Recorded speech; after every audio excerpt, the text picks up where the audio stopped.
Before we move on to our next panel, just wanted to ask a simple question. How many people are interested in equity investments? Can you please raise your hands? Oh, great. And how many of you are already in equity research or investments? So I guess Jayesh has a great job to do. The next panel is on equities, and I'll request the moderator, Jayesh Gandhi, to come on the stage. Jayesh is a senior fund manager with Bidra Sun Life and the president of IAIP. I'll request Amit Khurana to give away a plant to Jayesh.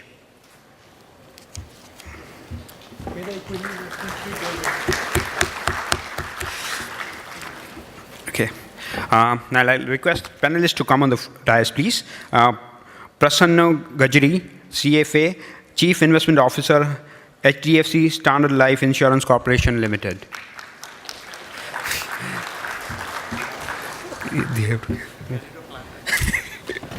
Okay, I'll request Jayesh to give a plant to Mr. Gajri. See, this is how equity teams are. They are very friendly. Okay. Next panelist is Mr. Pramod Gubi, CFA, Chartered Financial Analyst, Managing Director and Head Institutional Equities at Ambit Capital. I request him to please come on the dais. I request Jayesh to hand over a plant to him. Next one is Gaurav Jetli, CFA Head Equities, Goldman Sachs Security Private Limited. And last but not least, Mr. Navneet Manot, Chief Investment Officer, SBI Funds Management Private Limited. Please come on the dais, sir.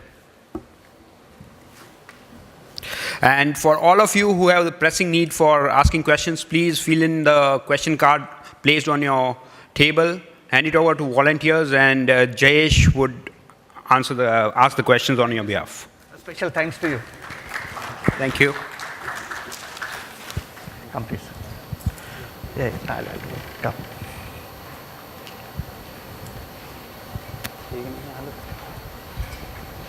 This is the last year.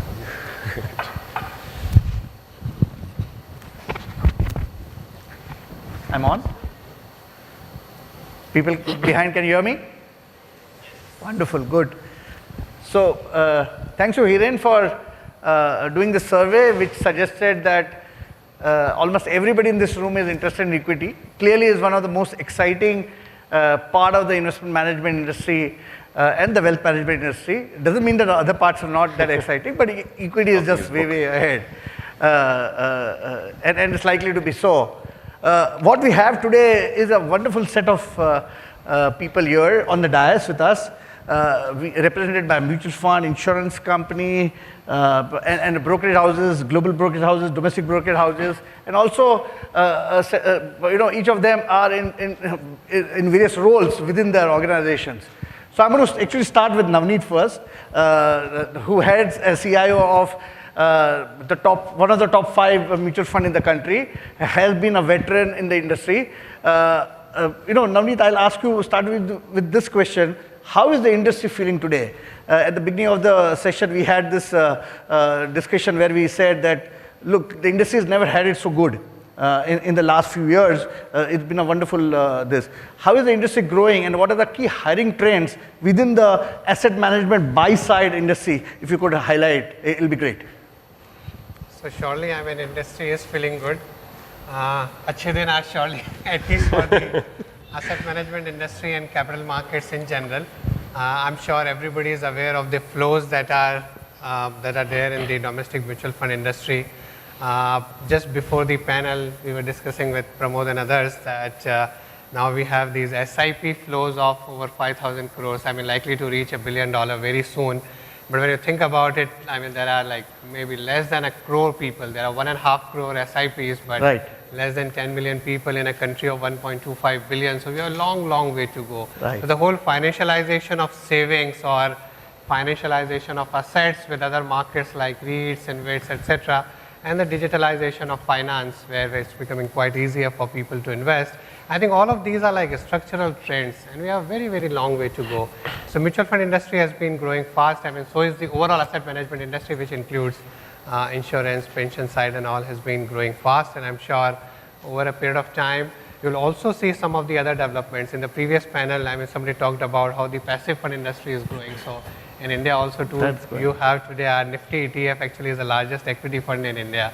So you'll have jobs for people on the trading side, I'm sure these two gentlemen will talk about how the technology is shaping the sell side industry, which is also relevant for the buy side as well, because there would be different kinds of products. I think we are hiring people on the quant side. I just hired somebody who's from IIT Bombay. He's done tech in machine learning and artificial intelligence, and I've told him that please enroll for CFA now.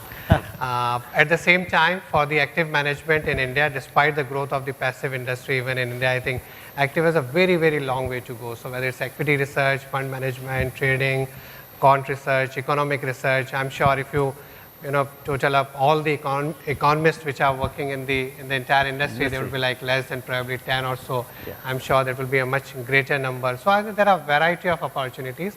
Also that in India, I mean, the current trend is that fund managers do bulk of the selling. So you have large sales team, but it's most of the time it's the fund managers or the people from the investment team who go and meet or address the advisors, distributors and investors. There would be a new category of people who understand investments well, but at the same time don't want to take the pressure of the fund management. Product specialists. And they could be exactly investment specialists, product specialists. So even in the product development side, product specialist side, so there will be a variety of jobs that would be available as the industry grows. And industry is starting to hire. That's what I'm hearing. Absolutely. Yeah. Wonderful. Let me come to you, Prasun. It's great, really great to know that the mutual fund industry is doing well, but so is the insurance. We are on the cusp of some of the largest insurance companies in the country getting listed, both on the life as well as non-life side. One has already been listed, but others are. And of course, the sales engine or the the sales machine, machinery for the insurance industry has also started to pick up. So how do you see this industry over the next say 3 to 5 years or a decade, and what are the key hiring trends that you are seeing? Look, I have absolutely no doubt that the insurance industry will continue to grow and grow at a brisk pace. I think that is pretty evident as we see over the last year or so. In between, I guess the industry went through a little bit of a pain point, a lot of regulatory changes. I think we are pretty much, those are behind us. So the growth is pretty much back, and all the large players in the industry are growing at a fair clip. Now what that means is, I'll focus on the investment side of it. Sure. So what that means is, as the industry grows, in the insurance industry, whatever premiums get collected under various products come to the investment team for investment management. Now they could come under various asset classes. So as insurance companies, just to give a very broad picture in terms of how the assets are structured, we have what we call our conventional funds, and we have what we call our ULIPs. ULIPs are pretty much not the same as mutual funds, but structured similarly. They are standalone funds with their defined objectives, and the customer chooses which ULIP he or she wants to be in. And conventional funds is something which we manage on behalf of the customer, and asset allocation is decided by us. So depending on where the funds come, the job of the insurance investment management team is first to get the asset allocation right on the conventional side, and accordingly, say if you get 100 rupees, you want to put 70 into fixed income, maybe 20 into 25 into equities and 5 into some alternate assets. That goes to respective fund managers and accordingly gets distributed out. And then the ULIPs happen, and you get money in various funds, and depending on the objective of the fund is accordingly managed. ULIPs are on a daily NAV basis and pretty much manage the way a mutual fund would get managed. So as the AUM grows, clearly there are more and more opportunities opening up at the insurance companies. So one would be typically in line with what Navneet mentioned. Other is more also happening on the conventional fund side, where increasingly, and that is my belief, I don't think it has started happening as yet, but it will happen over the next 5 to 7 years as the overall AUMs grow, that insurance industry starts looking at newer kind of assets. Correct. Apart from not just equities, there will be fixed income obviously, which is the conventional part. But yeah, over a period of time, I'm sure a lot of insurance companies will have sizable real estate assets. Insurance companies could also have unlisted equities as a part of their asset book. There could be a lot more structured products the insurance companies would start looking at over a period of time. So as the AUMs grow, my sense is the scope of investment within the insurance world is only going to keep increasing. But as a leader in the insurance industry, are you already looking to hire or looking at prospects in this industry, in the other asset classes that you mentioned, like commodities, To be honest, that is something pretty much on the agenda. So we haven't done any hiring as yet, but I guess over the next 12 months, we would start to look at people who bring us skill sets which are away from just the listed equity and listed fixed income. Wonderful. So that is one area where there will be some additions, and I'm sure that will be pretty much across a lot of insurance companies. Even commodities could be a good area. Once the regulation allows. Today we are not allowed to be in commodities. Yes, if commodities is allowed, that will be another asset class insurance industry would start looking at. So I think. So I'll go to you, Gaurav, and I will make you the flag bearer for the brokerage industry, but the global brokerage industry. Obviously, businesses, I believe, have grown dramatically. Volumes in the industry have grown significantly. Deal flow has grown significantly. How are you seeing the trends? Of course, the brokerage industry went through some adjustment, some restructuring. How are you seeing the trends over the next 3 to 5 years?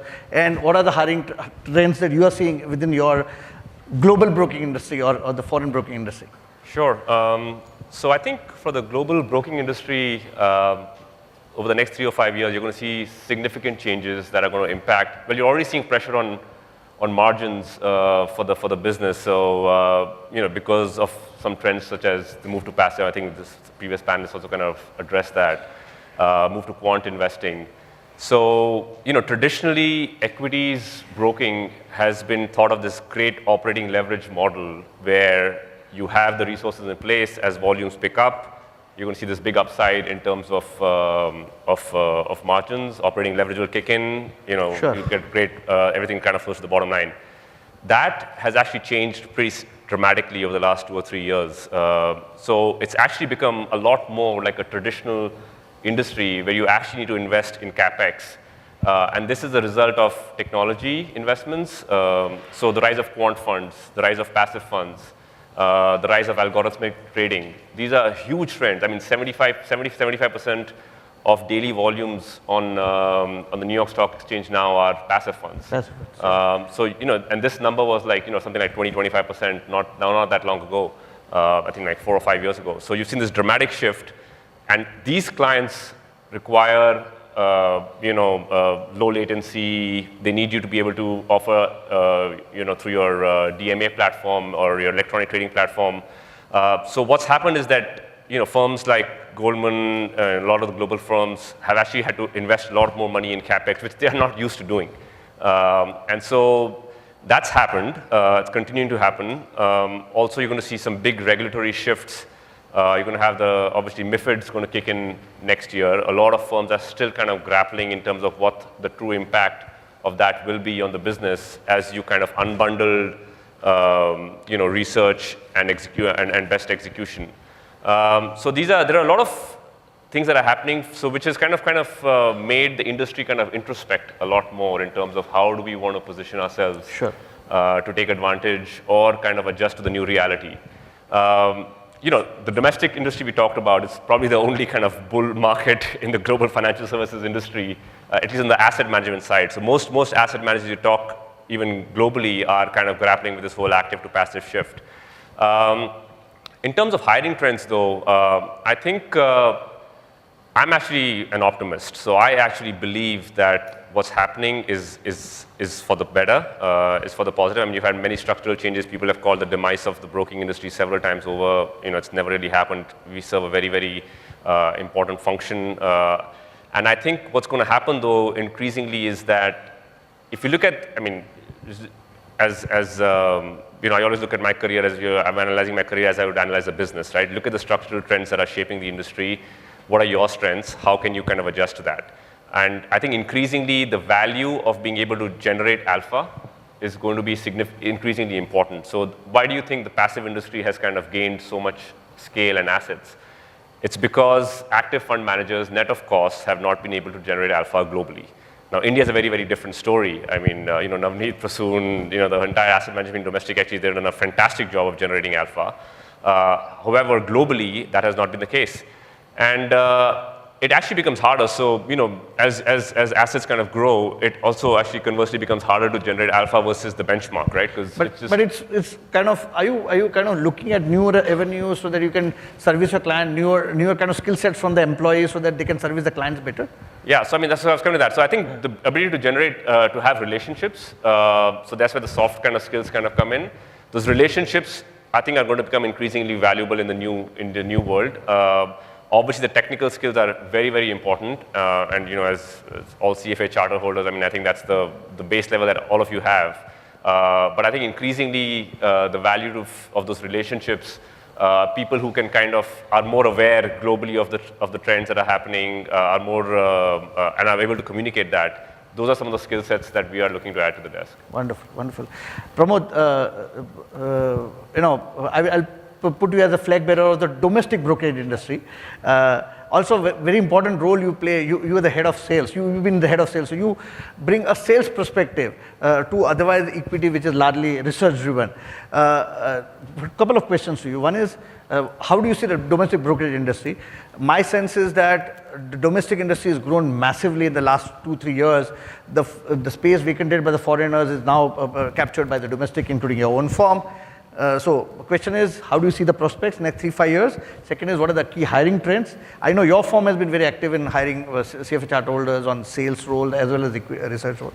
Hiring trends, and key last is, what is the key differentiation between hiring and doing a sales job as a CFA charter holder compared to the job that we do as a research analyst? So 3 quick questions for you.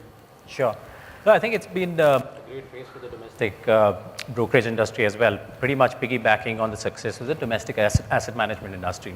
Global majors were leading the market because of the relationship with FIIs historically. And I think today, like our own business has pretty much doubled in terms of percentage share from the domestic asset managers versus FIIs, for example. And historically, the domestic brokerages have invested in building those relationships with domestic mutual funds and insurance companies, and that's clearly borne fruit in the last 3-4 years as compared to the bulge brackets.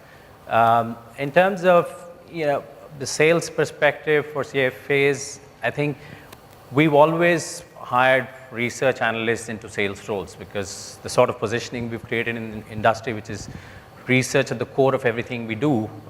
We keep telling ourselves, our team, that every single thing we do, be it sales, research, corporate access, expert access, is towards helping our clients, for the institutional investors, deliver alpha. So to that extent, as a salesperson, you're not any different in terms of your thinking towards helping your clients deliver alpha. So we've had the most success in terms of either moving our own research analysts into sales roles, or even when we are hiring from outside, we've preferred people who've done research in the past before picking up sales, because the sort of selling that happens within Ambit, and I'm sure a few other research-driven houses, is you have to do justice to the quality of research that you're producing and position it accordingly in front of your clients so that they're able to appreciate and reward you for what you bring to the table. And in terms of hiring trends for us, I think I totally agree with Gaurav. This is perhaps the most fundamental shift that's happening in the brokerage industry, given a combination of technology changes and regulatory changes. And both of it, again, I agree with Gaurav, are good for the industry. Something good will come out of it. Technology has meant that large part of the large liquid volumes have moved towards algorithmic trading or program trading, which again, because of the technological muscle of a bulge bracket bank which operates across different markets, they're able to sort of amortize that technology spent much more easily than a single country domestic broker like ourselves. So which means that we're pretty much cut off from at least half of the volumes in the industry. So therefore we have to figure out what do we stand for. Like I said, thankfully we've positioned ourselves as a research-driven house. To that extent, we still have a role to play in the market. And with MiFID, in fact, we think it's beneficial to somebody who's focused on research, because historically, research was paid out of client commissions. Today, it's the European regulator. Tomorrow, it could be the American regulator. And day after, it could be SEBI. But it's inevitable that asset managers will be forced to think twice before dipping into client funds to pay for research. At the extreme, you will have asset managers paying out of their own pocket. And when that happens, clients tend to think twice. What am I paying for? Who am I paying? Whether I'm getting enough value out of what I'm paying for. So to that extent, there will be significant consolidation. The pot will shrink dramatically. But at the same time, the number of players sticking their finger in that pie will be a lot fewer, because once you're made to think twice about paying from your own pocket, you will pay for value. So, but clearly you are growing, in the sense your business is growing. Absolutely. And that's happening because of the domestic industry itself growing. Absolutely. And the hiring trends is positive over the next 3 to 5 years? Absolutely. I think given what we see for ourselves, that we're going to be net beneficiaries from this structural shift. We are hiring. And in fact, multiple trends suggest that this is a great time to be a CFA, and a young CFA at that. Given there are going to be a lot of mundane jobs which will be replaced by machines, you have to have that extra skill set and continuously upgrading that skill set to be able to survive. To that extent, a CFA automatically puts you on that, gives you a head start. And given the pressure on margins that everybody talked about, be it in asset management or in broking, you're rethinking cost structures and stuff. And as a result, again, it weighs in favor of a young CFA who can come in and add value straight from the beginning. Wonderful. So I'll pick up the thread from that and go again back to Navneet. Navneet, the question is, how does somebody make a break into equities? 2-3 years experience or no experience at all, wants to start, buy side, sell side. Just give us your suggestions. How did you start, and what should a fresh graduate got a CFA charter do, or on the verge of getting a CFA charter do to get into equities? So I did CFA much later actually. I did CFA almost like after 10 or 12 years of being in the industry, and then I did CFA. But I don't think there is a structured path as such that you have to do this and then you reach there. But I think anybody who's passionate about it, I think anybody who continues to work hard towards it, and I'm sure there are so many of these opportunities that so far we have discussed. I remember, I think it was Charles Ellis, he wrote in that Winning the Loser's Game that there are 3 ways. I mean, you beat the market. There are 3 ways of success in our market, which is like, one is the physically very exhausting, which is like more than your competition, and you have the perseverance, if I put in like one word, you keep working hard at it and then do better than most of the other people. Second is, which is mentally exhausting, which is like you analyze things differently, you maybe process it differently, you use tools which are a little different, so how you use that information. And third is, which is emotionally exhausting, which is like you remain rational when others find it difficult, or the patience, I think the humility, some of those softer aspects. How do you really connect the dots? I think it's just that, of course, I mean, you are expected to be a master of accounting and finance and economics, but I think some of those softer aspects are very, very critical. Places like CFA Society gives you that platform where you meet the people, I mean, who are from a similar background and like-minded people. You get the opportunity to network. If I can just summarize like in one sentence, how to be there: read more, meet more, and I'm sure you'll be there. Wonderful. Now the most important thing is, I think, never sacrifice. I think there are no shortcuts to long-term success in our country, where people start honking, I mean, even for a second after the light changes from red to green and people start honking. I think a long-term, a career is like a 40-50 year thing. And we have a long way to go. We are just at the beginning. We are a $1,500 per capita economy. We have a very, very long way to go.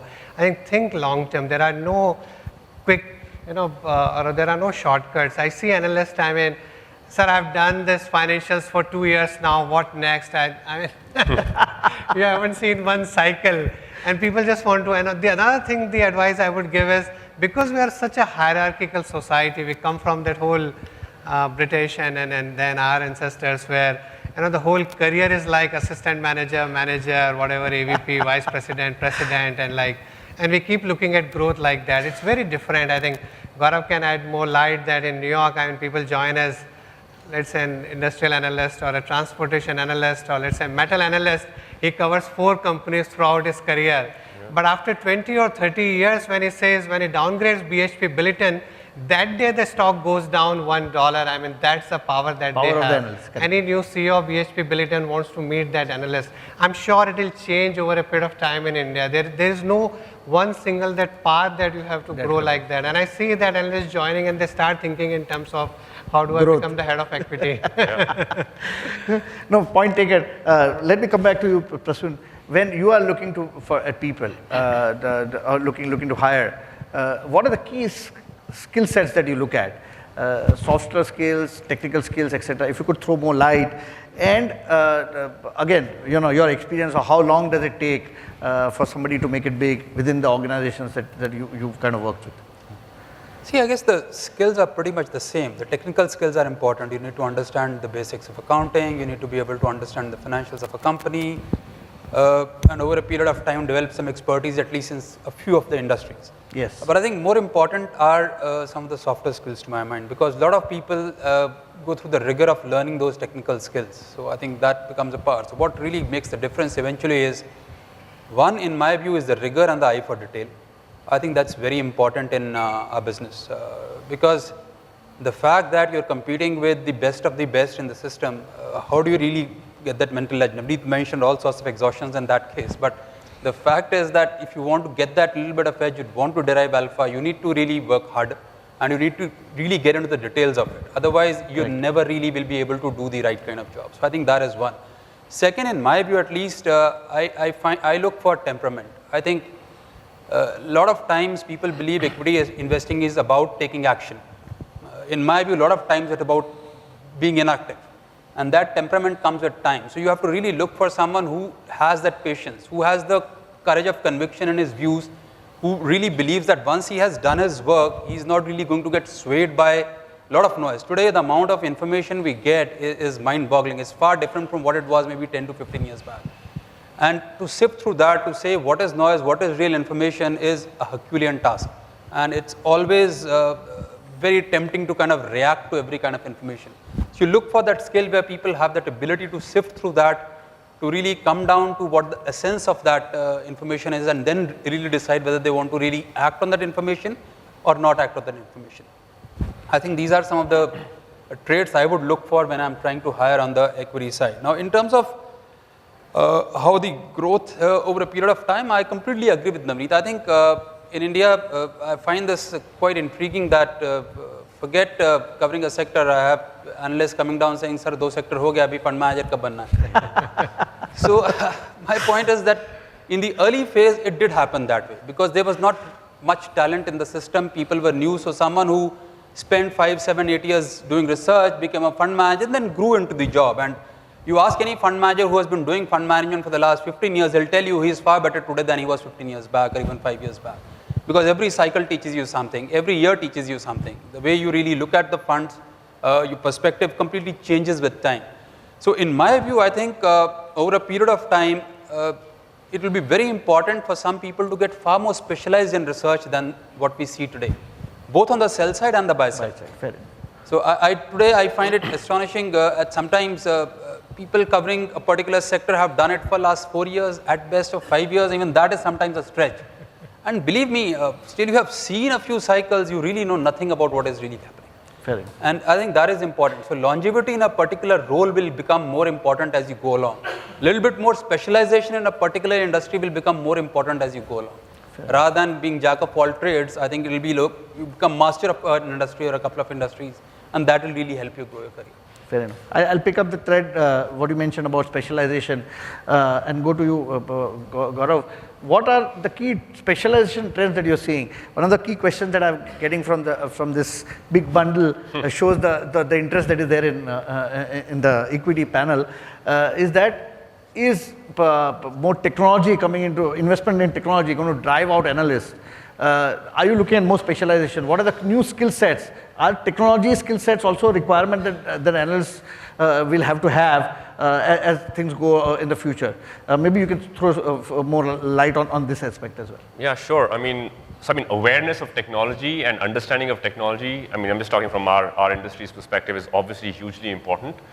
However, and I'm actually reading this book by Martin Ford, The Rise of the Robots. It's actually pretty scary. It talks about the prospect of mass unemployment, but it's kind of extreme. But the whole point is that anything that you do as a process or by rote is you've got to assume is going to be taken over by technology over the next whatever, we've got 5-10 years. These things always happen faster than you expect them to happen.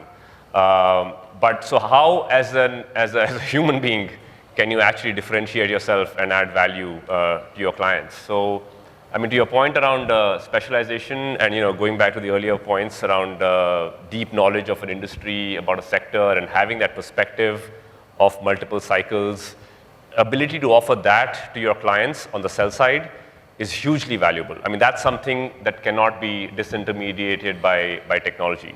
So you've got to, as a young professional, know technology, understand technology, be aware of how best you can leverage technology, but I think in terms of just having that patience and dedication and, whether it's industry knowledge, whether it's product knowledge, those are the kind of things that if you can kind of bring to the table, that'll be most valuable to your clients. Wonderful. Pramod, I'm going to come back to you and ask you a question which I've at least seen four or five of these question cards contain, is that think I am a young CFA charter holder or pursuing a CFA charter. I have no experience or 1 or 2 years experience. If I want to break it into the equity side of the capital market, what would you recommend? Would you hire me? That is one question. Second is that what is the way in which one can break into this equity market for a young professional without experience? No, I think there are plenty of opportunities going around, but the best way is to invest in yourself. And as a CFA, you've made the biggest investment already. But this is something, as the CFA Institute itself recommends, there is a process of continuous learning. So the more you can invest in your own skill sets, the better. And in my view, my personal opinion, the best way to learn is through internships. Because a lot of us, when we start our careers, when we look from the outside, the understanding is fairly thin at best, and at worst, it's convoluted. So it's a much more easier sort of low entry barrier way for both you and the employer to figure out what's best for you. And it's not just 1 or 2, you could do multiple internships. And like Navneet mentioned, remember, it's a 40, 50-year career. So even if you spend the first 3-4 years of your career in just internships where you're not really focused on monetizing qualification and so on, but those 3 or 4 years of investments will go a long way. It's an easier way. Employers are much more amenable to taking on interns. There are plenty of opportunities, plenty of projects, given the nuances of investing opportunities that are coming up for the buy side. We are faced with bespoke projects almost on a daily basis. Somebody is asking us to investigate the role of artificial intelligence in Indian manufacturing industry. So this is a completely blue sky topic, and we don't have bandwidth. We can't get our automobile analyst to drop everything under his coverage. He can at best use his industry knowledge to guide a young intern, but more than happy to get an intern to work on these projects. There's a plethora of changes that are happening in terms of investing requirements, which we as sell side can fulfill. But internships are perhaps the best way to go about it. Well, I'm pretty certain that if we spend the next 1 hour debating, discussing, the questions will never get over. Equity is such an interesting topic, but let's be honest. We are standing between lunch and for everybody. So let me stop here, and may I request everybody to please give a big round of applause to our panelists here.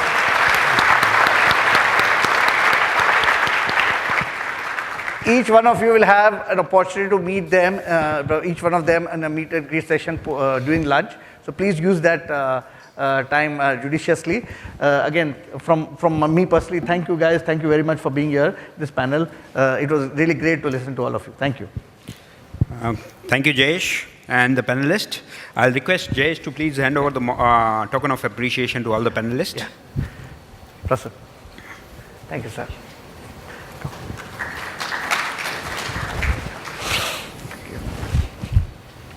Thank you, Manu. Come for the record one. Thank you.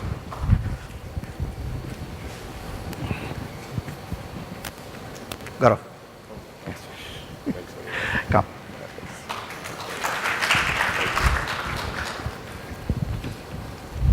Navneet sir, thank you very much.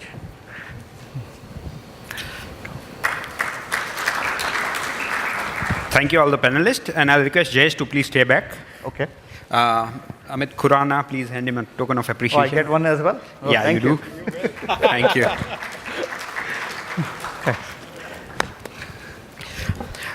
Thank you, everybody. Now, before we break for lunch, we have a small video playing from my ex-boss, Mr. Sunil Singhania, who was the founder of IAIP, that is called CFA Society today. And I'll request the organization to please play the clip.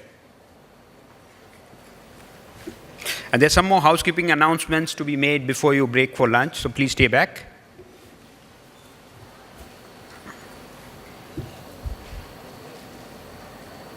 CFA charter holder is a gold standard which we all realize. As an esteemed charter holder, there are various opportunities which you have been able to make use of over the last few years. However, the future is going to be all the more exciting. My view is that from a $2 trillion economy, India is headed towards a $4 trillion economy in the next 7-8 years. All this would mean that there would be more opportunities across the spectrum of financial services. And that is where the gold standard CFA charter would hold you in good stead. I am sure that you are making use of the various opportunities which the CFA Institute and the local CFA India Society is offering you by way of networking opportunities and also events through various speaker and summits which they organize from time to time. I am very sure that with your qualifications and your hard work and the networking opportunities, you will be at the forefront as far as making use of this huge growth in the Indian economy is concerned. We welcome you to this summit, and I hope that you have a very fruitful and interesting day ahead. Thank you.